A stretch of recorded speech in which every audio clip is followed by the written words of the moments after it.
야곱이 눈을 들어보니 에서가 400명의 정정을 거느리고 오고 있는지라 그의 자식들을 나누어 레아와 라헬과 두 여종에게 맡기고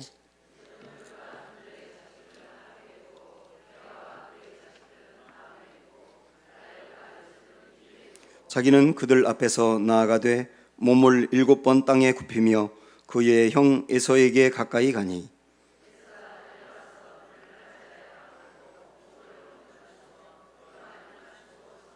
에서가 눈을 들어 여인들과 자식들을 보고 묻되 너와 함께한 이들은 누구냐?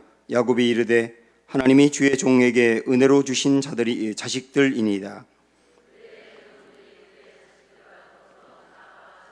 레아도 그의 자식들과 더불어 나와 절하고 그 후에 요셉이 라헬과 더불어 나와 절하니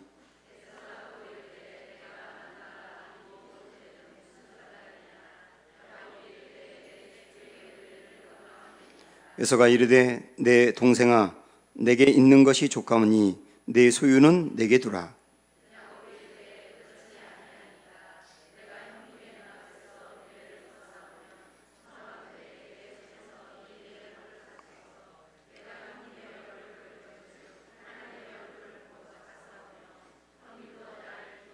같이 읽습니다. 하나님이 내게 은혜를 베푸셨고 내 소유도 족하오니 청하건대 내가 형님께 드리는 예물을 받으소서 하고 그에게 강권함에 받으니라.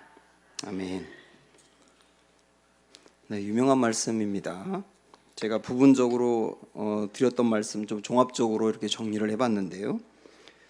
우리가 지난주에 그 창세기 32장을 보면서 야곱이 변했다. 주님을 만나서 변했다. 그의 이름도 바뀌었다. 뭐 이런 말씀을 드렸는데 32장이 변화의 시작이라고 한다면 33장은 변화된 증거라고 이야기할 수 있어요. 물론 야곱이 이렇게 변화가 시작되었다 해서 그의 모든 부분이 온전하게 이렇게 바뀐 것은 아닙니다. 33장을 보면 이제 에서와 야곱이 만나는 장면인데요. 아직까지 야곱의 마음에는 에서가 두렵고 또 400명의 군인들을 이끌고 왔기 때문에 행여라도 자기를 칠까 싶어서 1절 2절에 보면 이렇게 자기의 그 처자식들을 셋으로 나눕니다. 맨 앞에는 비라하고 실바 그 첩이었잖아요. 그와 그들의 자녀들을 맨 앞에 세우고 두 번째 중간 그룹으로는 레아와 그의 자손들 그리고 맨 뒤에는 라헬과 그의 자손들을 이렇게 세워요. 왜냐하면 에서가 만약에 군인들을 풀어서 치기 시작하면 제일 앞에 첩들과 그의 아들들이 이제 맨 앞에 있으니까 죽을 거 아닙니까? 맨 뒤에는 라헬과 그의 자손이 있으니까 최악의 경우 라헬이라도 살리겠다는 거예요. 이게 변화가 아직 온전히 된 상태는 아니고 우리 그런 얘기 농담으로 하지만 복음으로 변화되되 복음에 완전히 이렇게 푹 젖는 게 아니고 복음의 끝을 넣었다 이런 말을 하지 않습니까? 그러니까 변화가 완전히 된 게 아니라 좀 끝을 낸 정도. 그러나 변화는 변화된 거예요. 이렇게 좀 변화가 온전히 되진 않았지만 변화가 된 야곱이 결국 에서를 만나게 되는데 에서의 마음이 완전히 열리거든요. 그래서 오늘 우리는 꽉 닫혀있는 사람의 마음을 열 때 가정이든 가족이든 뭐 교우든 누구든 아주 불편한 관계를 회복시킬 때 우리가 어떤 모습으로 나아가는 게 좋겠느냐. 이런 경우도 변화가 필요한 거거든요. 변화된 모습이라는 건 뭐냐 하는 것을 보려고 합니다. 기본적으로 핵심은 오늘 말씀의 제목처럼 약해지면 길이 열린다예요. 약해지면 사람의 마음의 문이 열린다. 이렇게 볼 수가 있겠죠. 약해진 이 야곱의 모습을 보겠는데 먼저 자존심을 버리니까 길이 열리더라고요. 자존심을 버린다는 것은 약해진다는 거거든요. 낮아진다는 거니까요.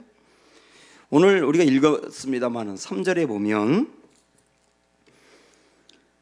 자기는 그들 앞에서 나아가되 몸을 7번 땅에 굽히며 그의 형 에서에게 가까이 가니, 그러니까 형 에서가 가까이 다가오니까 7번 절을 했답니다.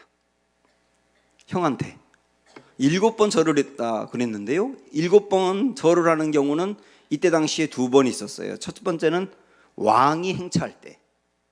근데 7번 절을 했다는 겁니다.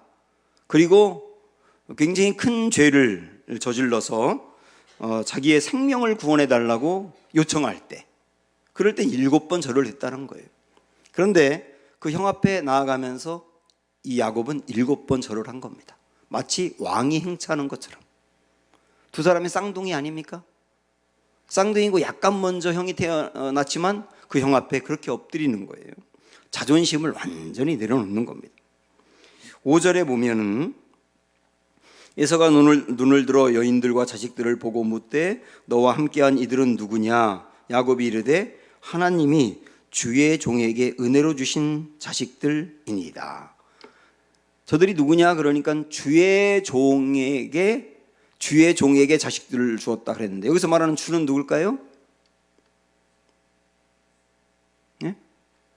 여기서 말하는 주는 누굽니까? 야곱이 주의 종이라 그랬는데 여기서 말하는 주는 하나님 에서죠. 에서를 주라고 말하고 자기를 종이라고 말하는 거예요. 형한테 주종 관계로 이야기를 하는 거예요. 그렇게 자기를 바짝 낮추는 겁니다. 주님이라고 하는 거 최고의 높은 표현이거든요. 그리고 10절에 보면은 좀 토할 것 같은 내용이 나오거든요. 10절 한번 보세요. 야곱이 이르되 그렇지 아니하니이다. 내가 형님의 얼굴 눈앞에서 은혜를 입었사오면 청하건대 내 손에서 이 예물을 받으소서. 그 다음에 내가 형님의 얼굴을 배운즉 하나님의 얼굴을 본 것 같사오며, 형님도 나를 기뻐하시면 토할 것 같잖아요. 형을 보면서 하나님의 얼굴을 뵙는 것 같다. 하나님의 얼굴이 아니지 않습니까? 지금 야곱을 죽이려고 벼르고 있던 그 얼굴이니 얼굴이 얼마나 사탄 같았겠어요. 근데 그 얼굴 보면서 형님 얼굴 보니 하나님의 얼굴을 뵙는 것 같사오고 뭐 이러면서 바짝 자기를 낮추는 거예요. 사실 야곱은 자존심이 강한 사람이에요. 그래서 장자권이라든지 축복권이라든지 그 교묘한 방법으로 그런 것들을 탈취한 것은 자기가 쌍둥이로 태어났는데 조금 늦게 태어났다고 해서 그 형한테 다 뺏기는 거에 대해서 싫어했던 거거든요. 굉장히 자존심이 강한 사람인데, 그러나 여기서는 자존심을 다 버리고 낮아지고 바짝 엎드리는 겁니다. 이렇게 자기가 자존심을 다 버리고 나니까 에서의 마음이 열리는 거예요. 여러분, 이게 중요하게 생각하셔야 됩니다. 자존심이 중요하지만 자존심을 내려놓고 자존심을 버려서 닫혀있는 사람의 마음을 열 수 있다면 자존심을 버릴 수 있지 않습니까? 어떻게 생각하세요? 가정 안에서도 내가 자존심을 낮추어서 내 자녀라든지 내 배우자라든지 꽉 막혀있던 마음이 활짝 열릴 수 있다면 할 수 있잖아요. 제가 예전 부목사 때 제자 훈련을 그 남성들하고 한 적이 있는데, 그때 그 권사님 한 분, 남성 권사님이 그런 고백을 한 적이 있어요. 자기 아들이 초등학교 때 게임을 되게 좋아해서 게임기를 사줬는데 주일날에도 일어나자마자 게임을 하더래요. 근데 이분이 교회 이제 차량으로 봉사한 분이었는데 일찍 나가면서 또 꼭 교회 제 시간에 와라, 그 게임 하다가 꼭 제 시간에 와라 그랬는데 애가 그날 교회를 안 왔다는 거예요. 알고 봤더니 게임하느라고 거기에 빠져버려가지고 교회 갈 시간을 놓쳐버린 거예요. 그래서 이 아버지가 화가 나가지고 그 게임기를 망치로 걔가 보는 앞에서 깨버렸대요. 근데 그 아이의 마음에 망치로 맞은 것 같은 상처를 받은 거예요. 그 다음부터 이 아이가 아빠에게 마음을 딱 닫아버렸어요. 그래서 얘기를 안 해요. 아빠한테 아주 필요한 얘기만 하고 일상적인 얘기를 안 해요. 그렇게 초등학교 때 그래가지고 이 아이가 청년이 될 때까지 계속 그 상태로 온 거예요. 그런데 이분이 제자훈련을 하면서 자녀에게도 미안하다고 고백해야 될 때는 용서를 구해야 되는 거구나 하는 걸 깨닫고 집에 가가지고 그 아이 방으로 가서 두연아, 아빠가 너 초등학교 때 게임기 망치로 깬 거 알지? 그때 정말 아빠가 잘못했어. 아빠가 너무 미안해. 아빠 용서해 줄 수 있니? 그러니까 그 아이가 청년인데 아빠를 쳐다보더니 울더래요. 그러면서 아빠도 아이와 이렇게 부둥켜 안고 울고, 그 밖에서 그 소리 듣고 있던 엄마도 울고, 지나가던 새들도 울고 꽃들도 울고. 그러면서 관계가 회복이 된 거예요. 그렇게 오랫동안 그렇게 묶여있던 관계가 회복이 된 거예요. 자녀 앞에서도 자존심을 내려놓고 용서를 빌어야 될 때는 빈다면 사람들의 마음이 열리는 거잖아요. 예전에 여러분 그 말씀, 그 이야기 들어보셨을 텐데, 홍정길 목사님이 목회할 때 한 번은 여자 권사회 하고 이렇게 간담회를 계획했는데 급한 일이 있어서 그 간담회 참여를 못했답니다. 근데 원래 교회에서 여자 권사님들이 세지 않습니까? 담임 목사 여자 권사님들한테 잘못 보이면 목회 못 하잖아요.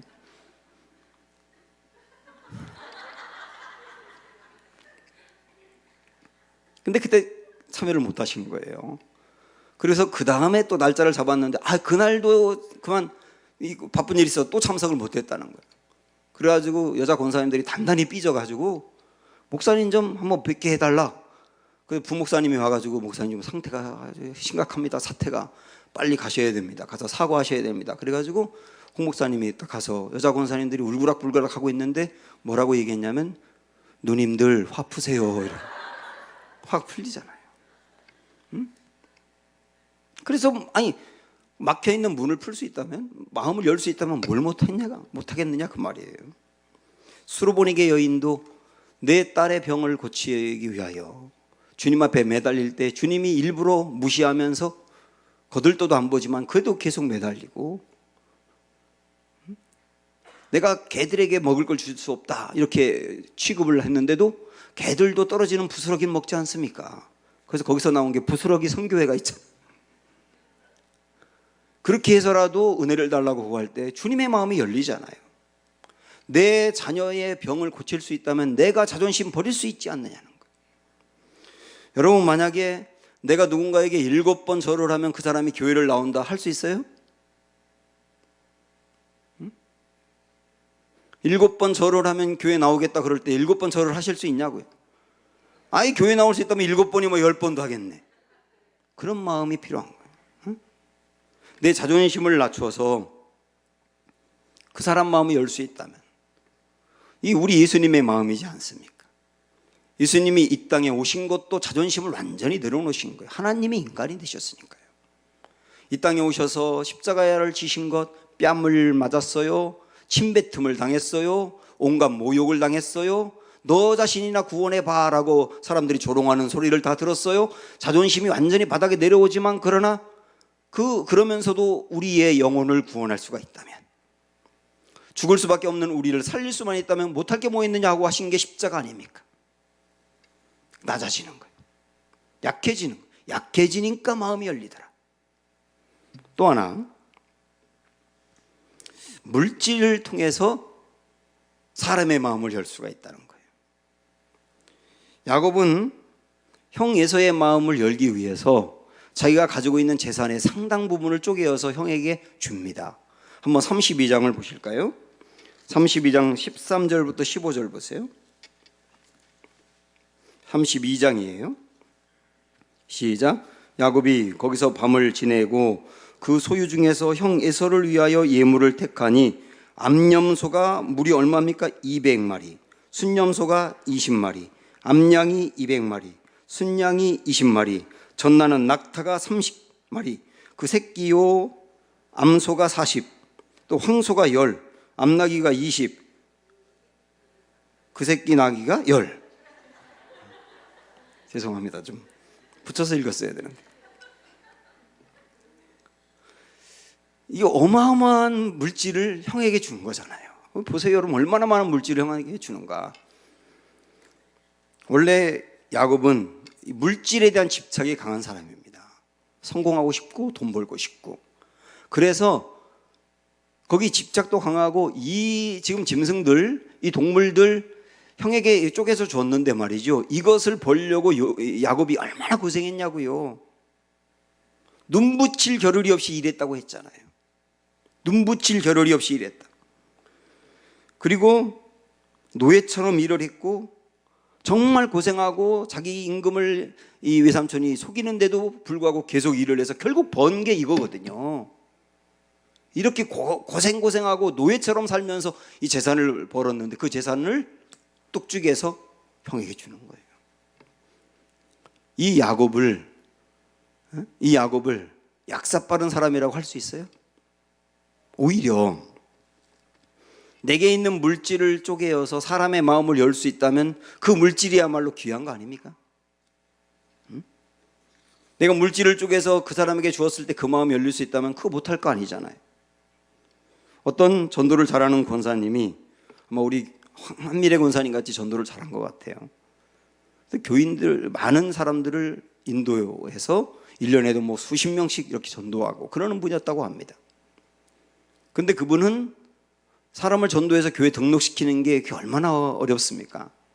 그래서 그 집에 찾아갈 때 빈손으로 가지 않냐고 빵도 사가고 음료수도 사가고 애들 용돈도 주고 뭐 그러다 보니까 돈이 많이 들어가는 거예요. 그런데도 그 영혼을 건져내기 위해서 물질을 쓴 거예요. 그런데 교회에 그 권사님을 시기하고 질투하는 분이 뭐라고 얘기하느냐면 그 권사 돈으로 전도해, 돈으로. 그랬다는 거예요. 이거 어떻게 생각하세요? 돈을 써가지고 사람을 주께로 인도할 수 있다면 못 쓸 거 없잖아요. 그 돈이야말로 좋은 돈 아니에요? 변화라고 하는 것은 이 야곱을 보면서 변화가 뭐냐면 돈을 그렇게 밝히는 사람이었고 돈에 대한 집착이 강한 사람이었는데 이 어마어마하게 많은 물질을 형에게 이렇게 주는 것은 뭐냐면 드디어 안 거예요. 뭘 알았느냐면 물질보다 중요한 게 있다는 걸 아는 거예요. 진짜 물질보다 중요한 게 있다는 것을 진짜 안 거예요. 지금 이 순간에. 그리고 그 물질을 이때다 싶을 때 내려놓을 줄 아는 게 이게 변화거든요. 물질 싫어할 사람이 어디 있겠습니까만은 그렇게 중요한 물질이지만 이때다 싶을 때 내려놓을 줄 아는 거, 사람의 마음을 열 수 있을 때 그 물질을 사용할 수 있는 거, 이게 어떤 의미로 본다면 약해지는 것이고 그것으로 인해 사람 마음이 열린단 말이에요. 에서는 야곱에 대해서 분노했었습니다. 죽이려고 했으니까요. 아마 자기가 20년 전에 알고 있던 야곱을 유추해 본다면 분명히 자기를 만나러 왔을 때 야곱의 얼굴이 번드르르 기름기가 흘렀을 거예요. 그렇게 생각할 거예요. 분명히 그놈의 새끼는 나 만나러 올 때 얼굴이 아주 번드르르 기름기가 흐를 거야. 그리고 옷도 아주 비단 옷을 입었겠지. 그렇게 생각을 하고 야곱을 만나려고 하는데 이게 웬걸? 자기 앞에 나타난 야곱은 너무 초라한 거예요. 우리 알지 않습니까? 야복강가에서 밤새 하나님과 씨름하다가 온 거잖아요, 지금. 그러니까 그가 온 몸이 흙으로 뒤범벅이 됐을 테고 땀이 나고 머리는 흥크러졌을 것이며 옷은 찢겼고 그 다음에 이 허벅지 뼈가 이게 잘라졌기 때문에 다리를 절고 그런 모습으로 형 앞에 야곱이 나타난 거예요. 전혀 생각하지 못한 너무 약한 모습으로 나온 거예요. 그때 에서의 마음이 열리는 거예요. 에서의 마음.